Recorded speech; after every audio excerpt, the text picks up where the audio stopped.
Tensions in Greece are building today after yet another set of proposed austerity measures.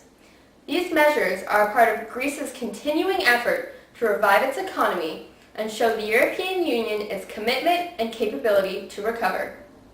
But the patience of Greek citizens is already wearing thin after unwillingly conceding to last year's tough economic policies.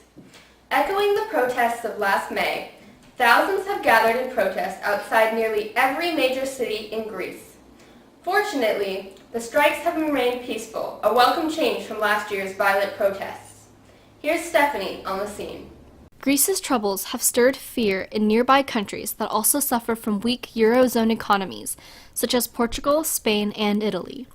Soon after the Greek protests began, Italian rioters in Rome fought battles with the police over a no-confidence vote. The riot in Rome served as a wake-up call for the government and the governments in Spain and Portugal. Spain and Portugal lack the government influence to control any serious street protests, which is sure to come in the near future.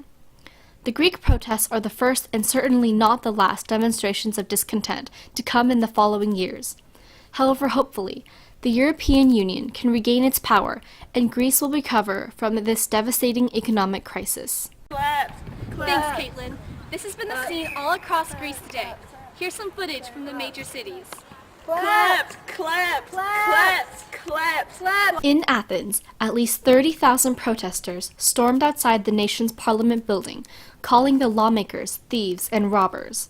The European Union and the IMF have been bailing Greece out of its economic crisis that is now engulfing the entire country. In return for this, Greece agreed to an unprecedented package of austerity measures. Walkouts, riots, and organized protests have been occurring all throughout Greece. One protester said, "We want to send a message to the people of Europe. We can take control of our fate with organized protests so that our lives are not run by the EU or the IMF." Now let's hear from Acacia Karas, a participant in today's protests. So what brings you here today?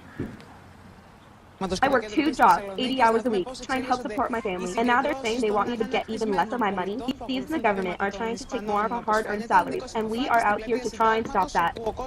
How did you all band together and organize these protests? Actually, many of us organized through a Facebook page. Personally, I have no connection with many of these people except our shared disgust at the so-called democracy.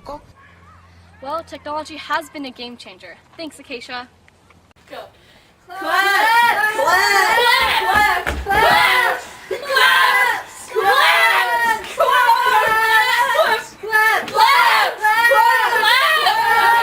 These seemingly peaceful protests remained peaceful and effective until a group of adolescents broke off from the main body of protesters and began throwing stones and firebombs at the police. The police responded with opening tear gas on the protesters in an attempt to control them. After the first general strike, a walkout of the public servants from schools, hospitals, and the Athens airports took place. Although the protests became more violent than expected, they certainly have been effective.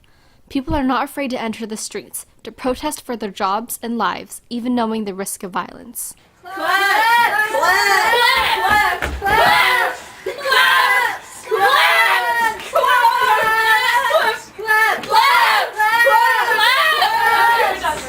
Well, there you have it. The Greek people are certainly divided over this economic crisis, government included.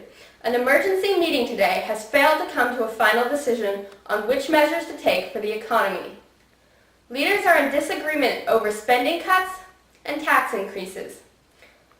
The Prime Minister, George Papandreou, still has high hopes for an impending decision.